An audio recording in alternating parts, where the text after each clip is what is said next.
hard conversations can be really exhausting and very frustrating sometimes. We will talk about why we should have hard conversations, three purposes of hard conversations, and then we'll actually talk about how to have hard conversations. Hi, my name is Max Mapes. My pronouns are they, them, their. And I have worked in politics since I was 17 years old. I've worked in civil rights, campaign reform, human rights, environmental rights, reproductive rights, and most recently, education. So I've had a lot of practice having hard conversations about a lot of different things. So I'm going to talk to you about how to have hard conversations today and hope my experience helps you out in the future. This presentation comes with an interactive worksheet that you can use throughout the presentation, and you can download that at the website at ycdiversity.org. So why we should have hard conversations. Obviously, hard conversations can be really exhausting and very frustrating sometimes, especially for people who are explaining things that directly impact them. Um, and it can also feel like you're like explaining things that shouldn't have to be explained, that are really obvious things. Maybe you're explaining them to somebody that maybe you feel like you don't really deserve my time and energy to explain these things to you. Um, but it really benefits everyone when we have these hard conversations because these are people that we have to interact with, whether or not we want to, whether or not we would like to wish them away. The reality is that we have to interact with these people on a regular basis. If not yourself, then someone else, right, who shares your experience or thoughts. And so when we, take that time to educate each other, when we take that time to show compassion to each other, we really improve our own world, our own experiences, not just the other person. So the three purposes of hard conversations are to understand, to persuade, and to reconcile. So for understanding, um, kind of sounds like what it says, which is trying to better understand where someone else is coming from. So for example, like why won't you use gender neutral pronouns to describe people or describe me? Um, and then the other flip side of understanding conversations is trying to be understood. So, explaining this is why I use gender neutral pronouns, or this is why I respect other people who uses gender neutral pronouns and try my best to adhere to that. And then the next is to persuade. So are you trying to change someone's mind about something? So, for example, you might be talking to someone who doesn't like to use gender neutral pronouns when describing other people, and you might want to convince them that they should be using gender neutral pronouns for anyone who asks them to. And then the last is to reconcile. So are you trying to repair harm that someone caused, or are you trying to repair harm that you caused? So for example, when you misgendered me, it made me feel like you don't care about my well-being, or I'm sorry that I misgendered you. I will do better to gender you correctly in the future. So on the worksheet in front of you, I encourage you to write down a hard conversation you want to have. So talk about or write down what it's about, who it's with, and what the purpose of that conversation is.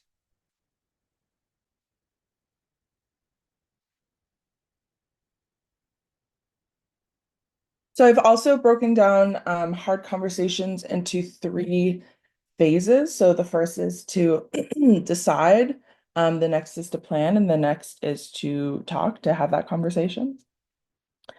So obviously to have a hard conversation, you got to decide first whether or not you're going to have it, right? So to do that, you'll assess the risks, and make sure you're in the right headspace. So some potential risks is, having a hard conversation presents a personal risk of causing harm, um, sorry, causing you harm or causing harm, or putting your relationship at risk as well. And so to assess your personal risk, you can ask yourself questions like, um, uh, is this something that I can do today? Is this something that will have a long-term effect on my well-being, or is this something that if somebody says something really harmful, I'll be able to move past that? You can also ask yourself, does this issue affect me directly? Is there an ally maybe that can have this conversation on my behalf, that it might be less harmful for them to have? Um, you can prepare for something that might happen, prepare for something that somebody might say that you're anticipating them saying. Obviously, you don't need to prepare for anything anyone could say, right? We want to stay within the realm of probability. But preparing for, someone to say something like, well, I don't get the gender thing, so I'm just not going to engage with it, right? You might want to prepare for that. And think about, would curing or experiencing this harm, as I said, like be a long-term thing, or is this something that you can brush off? And then when you're assessing whether you're able to take on the risk that this has on your relationship with this person, think about the extent of damage that this could cause. Is this just like, oh, you guys realize that maybe you don't have the same thoughts about this thing that you thought you had the same thoughts about, and that's going to make things kind of awkward? Or is this like you're rattling their entire worldview and this they might become incredibly defensive? Maybe in the past you've seen them with other people be really unkind and you're worried that they might say something that you guys won't be able to repair your friendship around, or whatever relationship you have. And so these are things that, you should take really seriously, um, because you want to make sure that you are in the right headspace for this when you enter it. So that kind of brings us to the next thing, which is headspace. So you do want to enter this conversation with empathy. I know when you're directly affected by an issue and somebody's saying some really hateful or ignorant things, it can be really hard to enter a space with empathy. Um, but uh, it's not necessarily about what feels good, but it's about what's productive, right? What's going to feel good on the other end. That's the reason why you want to be empathetic. Um, and then I also really encourage you to try your best to be rational, which is really hard when emotions are big, when these are, hot topic issues or issues that directly affect you. Um, and also going hand in hand with rational, you want to try your best to be emotionally regulated. So making sure that, you're not letting your emotions take over everything that you say. Obviously, like emotions are part of being a human. You don't want to say like, well, completely leave emotions at the door, but you do want to make sure that, you're trying your best to make sure that you are staying in that rational headspace. And these are things that you want to kind of prepare for before time. So, am I ever going to be in a space where I can be emotionally regulated around this issue? Or and also like before you have that conversation, right before, so maybe an hour before you are ready to have this conversation, maybe you had a really bad day, maybe in the morning you got into a fender bender and you're like, there's just no way that I have the emotional capacity for this. And then you also want to check in with your headspace in the middle of the conversation, throughout the conversation. Um, there's a couple different techniques around emotional regulation that we'll kind of go into a little bit later when we talk about actually having that conversation. Um, but there are some things that can kind of help you with that headspace, but also like ultimately like only even with added tools in your toolbox, if this is a headspace that you can maintain in that moment. Maybe somebody says something that triggers something and you're like, I can't be emotionally regulated anymore. Um, and at the end of the day, remember you are not the world's savior. It is really important to have hard conversations, but you don't have to have every single hard conversation, especially if at some point, you're having that conversation, you're realizing this person is not hearing anything I'm saying. Doesn't mean that that person is irredeemable, doesn't mean that they can never change, that they can never be persuaded, that they can never understand, but it does mean that maybe at that time in their life, that's not something that they're capable of doing around this specific issue with you. Um, and, you know, take care of you.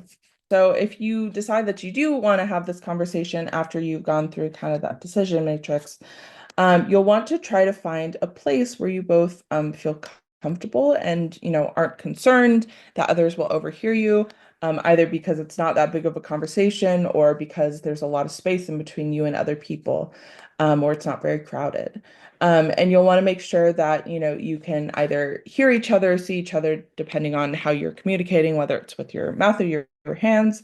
You'll also want to set aside time before and after to care for yourself, to make sure that, I don't know, maybe get some soup afterwards, maybe get a little dessert, maybe curl up to a good TV show that brings you a lot of comfort. Just make sure that you take care of yourself, and before, maybe make sure that you drink water and you eat a nutritious meal so that you're not thinking about how thirsty or how hungry you are during this kind of conversation that maybe you're already nervous about. Um, and then if you run out of time, you can always schedule a time to meet again, ideally in the near future, so tension doesn't like linger in the air. Um, but it's really important that you kind of set some sort of time limit, because if you don't, then you might find yourself in a never-ending conversation, or you might find yourself, three into a 1 hour conversation and you're like, man, I was supposed to be home and in my snuggie and watching my comfort TV show right now, and I'm so exhausted. And so I think setting that time limit up at the beginning of the conversation can be really helpful so that you both have in your head kind of, this is how much time that we have before we're scooting into like people maybe being exhausted. You'll also want to decide how vulnerable you want to be. Obviously, being vulnerable puts you at a higher risk of harm, but it also opens you up to a deeper connection and a deeper ability to like understand each other. And so there is a lot of value in being more vulnerable, even if it puts you at a higher risk. You'll also want to write down talking points. You want to make sure that you don't need to write a script or anything. These are just, I want to make sure that I talk about these three things, no matter how, off course our conversation gets. I want to make sure I'm pulling us back to these three things because this is why I set aside an hour of my life to talk about. And then you might want to practice those talking points. You can see if it's okay if to practice with someone that you love and you trust, maybe a friend or a roommate or your parent. Or if you're like, I don't want to practice this with anyone, or you can't find anyone who's able to, you can always practice in the mirror. That can be really awkward, but the nice thing is that nobody knows how awkward it is besides you in the mirror. Um, and it is, as I said, important to have these talking points, but also, don't over prepare, because if you over prepare, you'll get really anxious. And it'll be really hard to react to a conversation that you obviously cannot 100% plan. And if somebody says something that you weren't prepared for, you might feel even more thrown off course than if you hadn't fully prepared for every single point in the conversation. And then the last one is boundaries. So you want to set boundaries. Those are really important. One of those boundaries I mentioned was time. If an hour passes and somebody's talking, I think reinforcing that boundary of, hey, I told you at the beginning I have an hour to have this conversation. I'd love to continue this conversation, but I need to do it at a different time.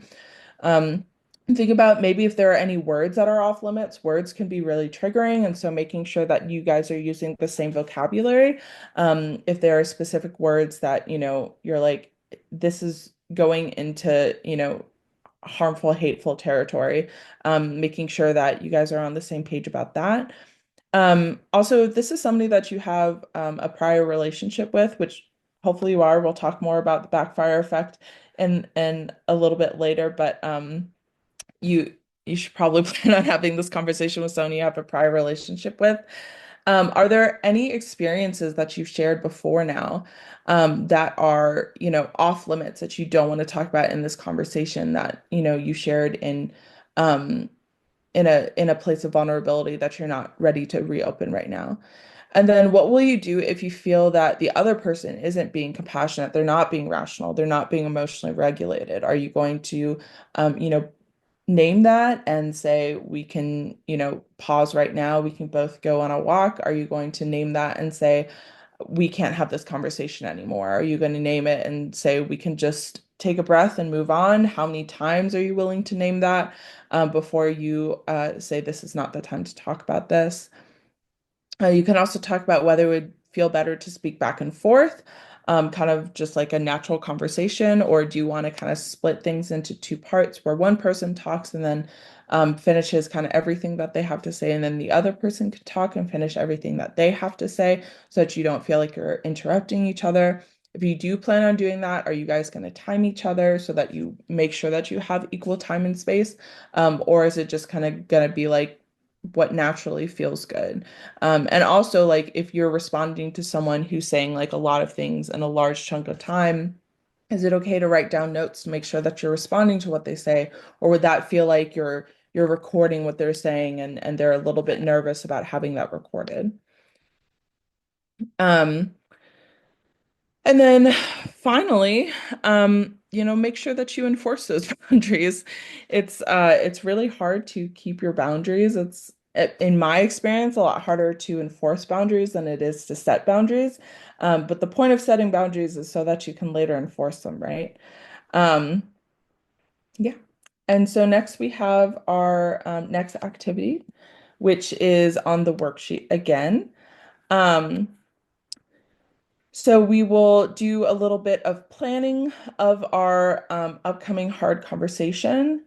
If you go through the risks and you realize that these risks aren't worth having the conversation, you can just select a new conversation to have and go use that for the following worksheet.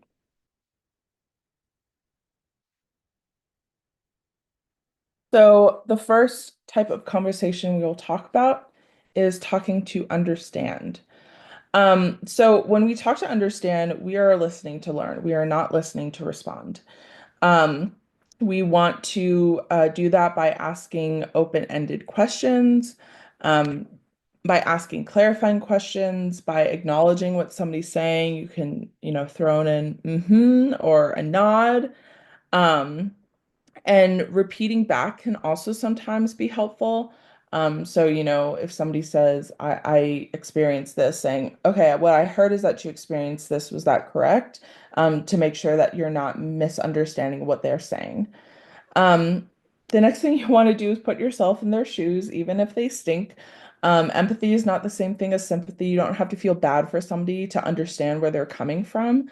Um, but if the purpose of the conversation is to understand, you want to be doing that, right? You don't want to waste your time. You don't want to waste their time. So making sure that you're really there to understand, to put yourself in their shoes is important.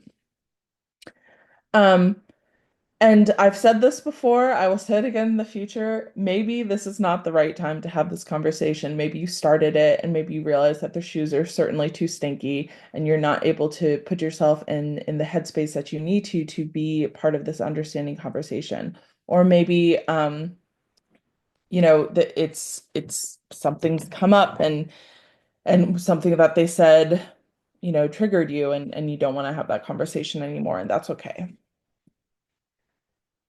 So the next one is talking to be understood. So you want to prioritize storytelling over statistics. I know myself as a data nerd, I definitely have a tendency to prioritize statistics over my own story. Um, but we really find through sociological, psychological, political studies that storytelling is a lot more of a powerful tool to get people to understand where you're coming from than statistics is. So you'll also, we talked about clarifying questions. We talked about open-ended questions for understanding, right? And so to be understood, you want to leave room for them to ask those questions. You can ask them if they have any questions. You after you say something, you can say, "Do you have any questions?" or "Does that make sense?" And then the last one is offer resources. A lot of us, if we do, want to leave out those statistics, maybe that's the opportunity to provide them with a study that really, validates what you said. Or maybe there's an article that you read that really encapsulates how you feel, and you're like, I'm not an author, so why would I have to, reinvent the wheel? Just send them this article. That can be really helpful. So next we will talk about talking to persuade. So we will try our best to avoid the backfire effect when talking to persuade, which we will talk about in a second. And then the next thing about talking to persuade is, it is possible to have understanding conversations, to understand and be understood without trying to persuade each other from anything. But you should not have conversations to persuade each other without having conversations to understand and be understood. Because if you don't have that foundation, things will crumble very quickly. So I keep on saying the backfire effect. What is the backfire effect?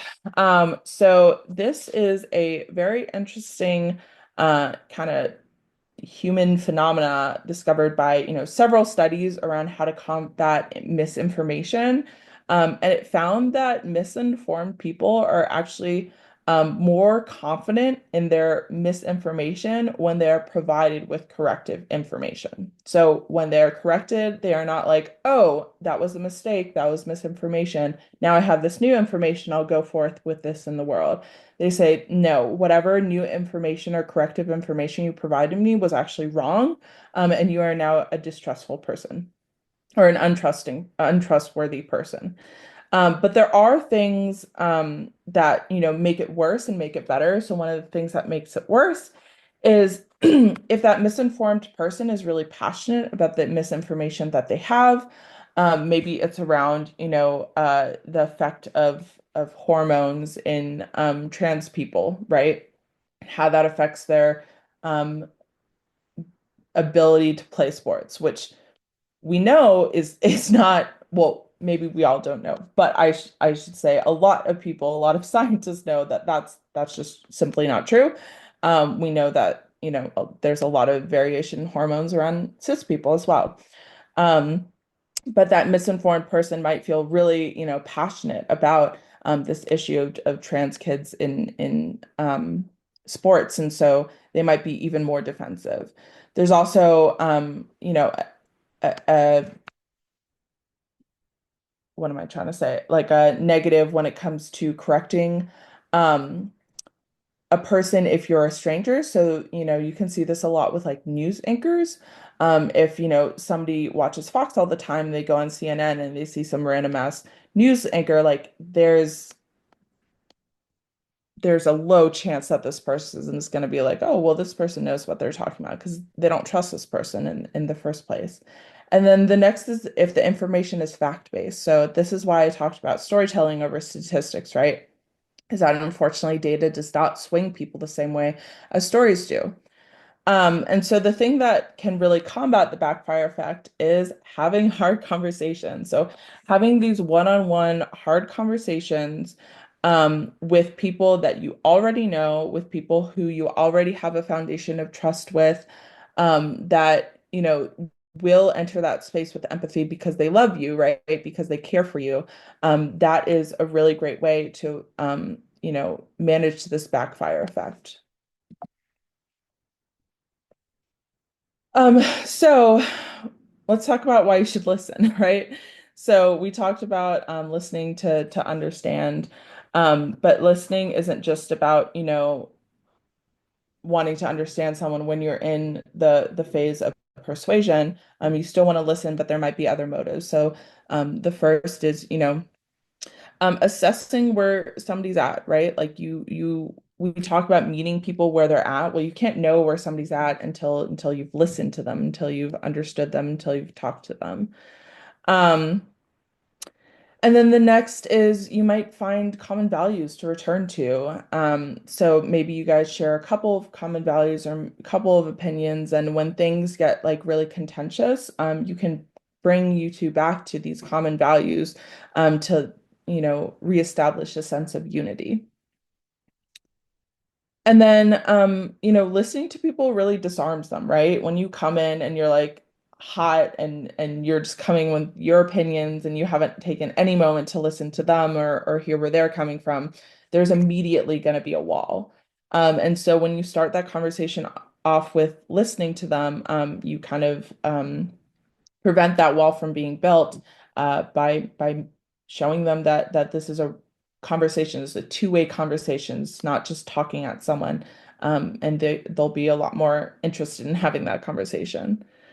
Um, you'll also give them a reason to listen to you, right? So again, like, why would I listen to you if you're not going to listen to me? And then you might learn something. Even if you disagree with someone, they still might have, thoughts or feelings or opinions or data, or statistics that you might not know. And so, even if we're, right about the fundamental thing that we're coming in to have this conversation about, doesn't mean that we can't learn anything, unrelated to that. It doesn't mean that we can't be wrong about other things that we weren't, anticipating discussing, right? So there still is a lot of value in that. And then why should you share? So again, you want to be able to see where your common values lie. You also want to show them where your common values lie. Um, so just listening, gives you that opportunity, but when you share your story, it humanizes you, right? And so you're not just like this crazy person who has these crazy ideas. You're like a real person who has had real experiences. And so you not only, humanize yourself and make it easier for somebody to be compassionate towards you because they see you as a human being and not just as this talking head, spewing different opinions than them, but you also humanize the issue, right? So um, a lot of times like issues can become separate from the humans that they affect, right? Like when we talk about poverty, we don't necessarily think about like poor people, right? We just think about this huge concept of poverty. And so when we humanize ourselves, we humanize the issues, and that only makes it easier for the other person to empathize with us, but to empathize with everyone who is affected by that issue and make that issue something that they really want to think about beyond philosophy. So inevitably, you are going to disagree if you're having a conversation about persuasion. But there are a couple of short tricks to make sure that you are you are, able to move past those disagreements and still have a productive conversations. So the first is using I statements, starting every sentence, where you're talking about conflict with I, I felt this way when you said this. I think this thing, even though you think this, right? So starting those conversations with that I. Um, Labeling actions, not people. So not saying, you're racist, but what you did was racist.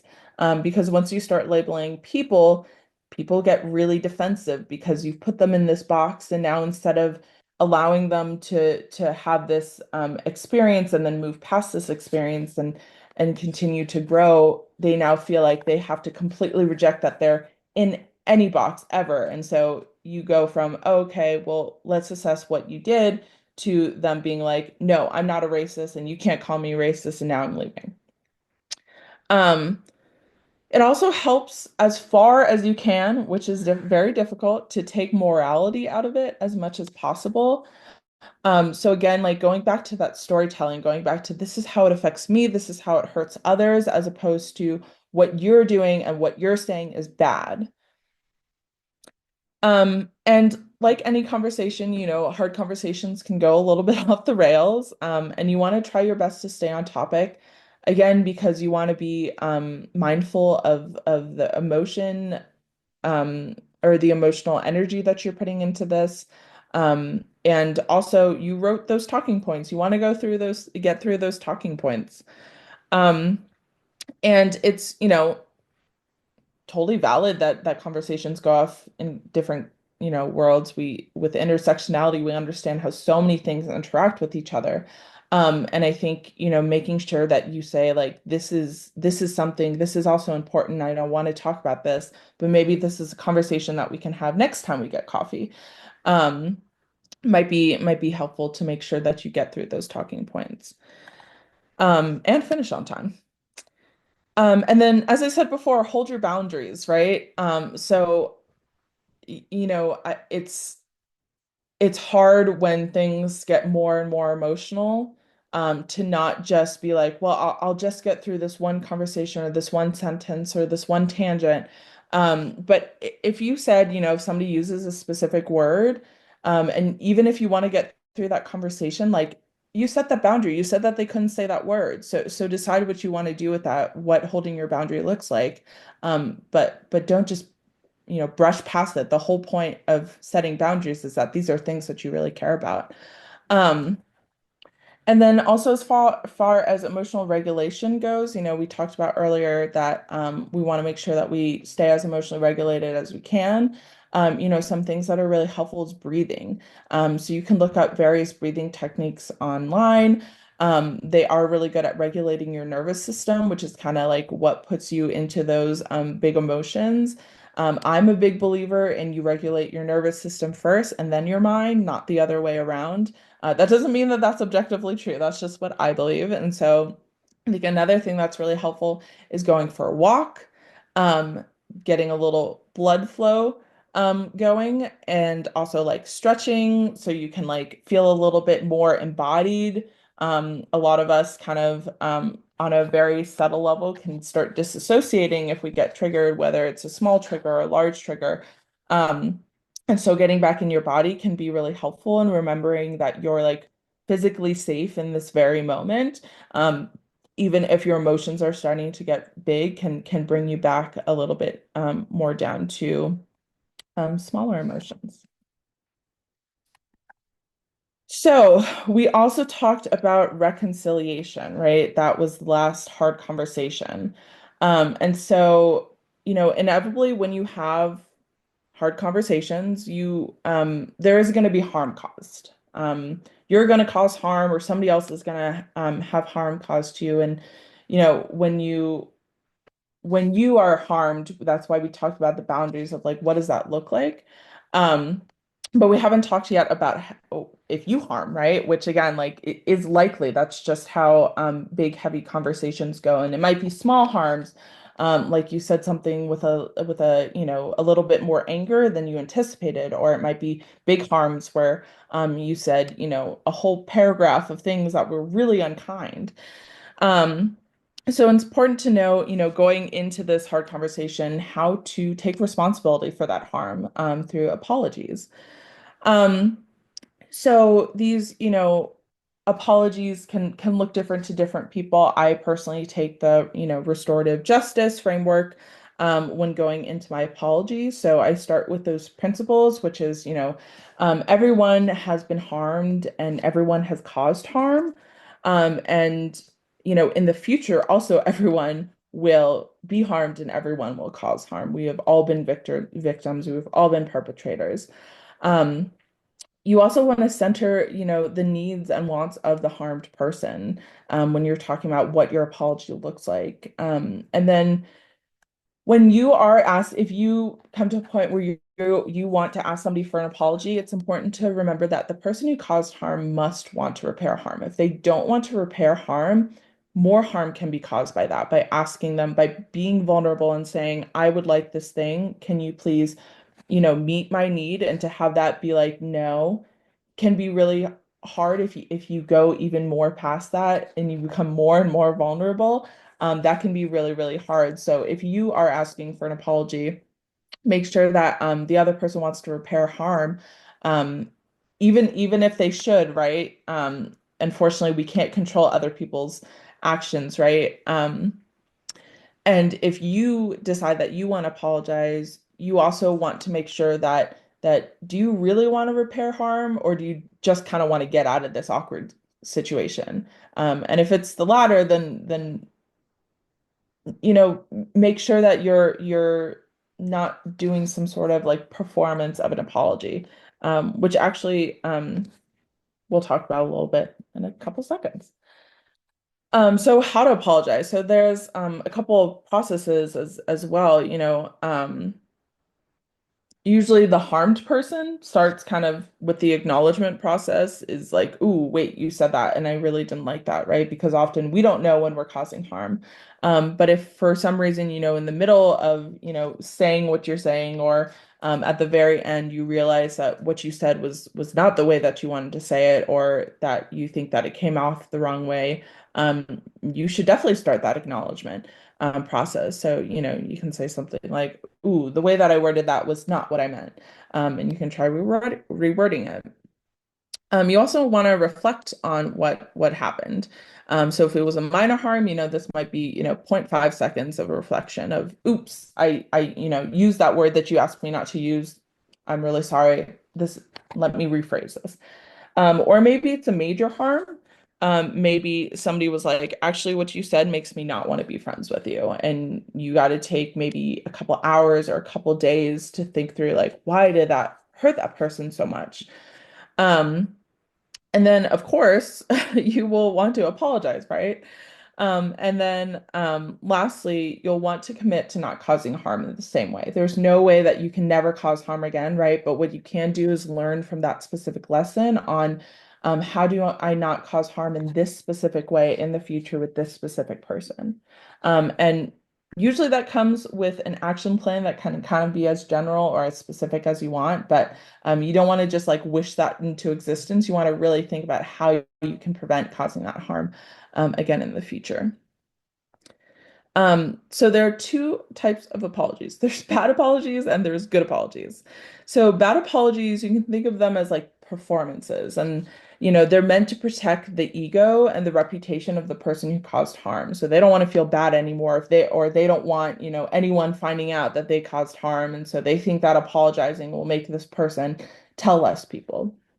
And they're used to, as a space to kind of excuse and absolve themselves, both from, their harm and also from their guilt.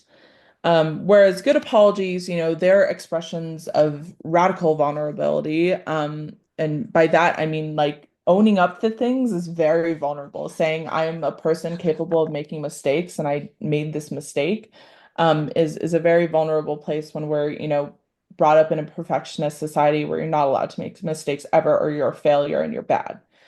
Um, and it centers the impact of the apologer's actions, kind of regardless of their intent. Yes, intention matters. Of course, intention matters.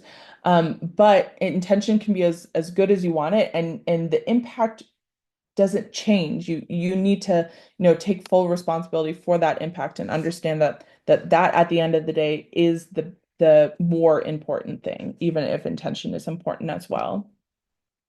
So there's a couple of attributes of a good apology.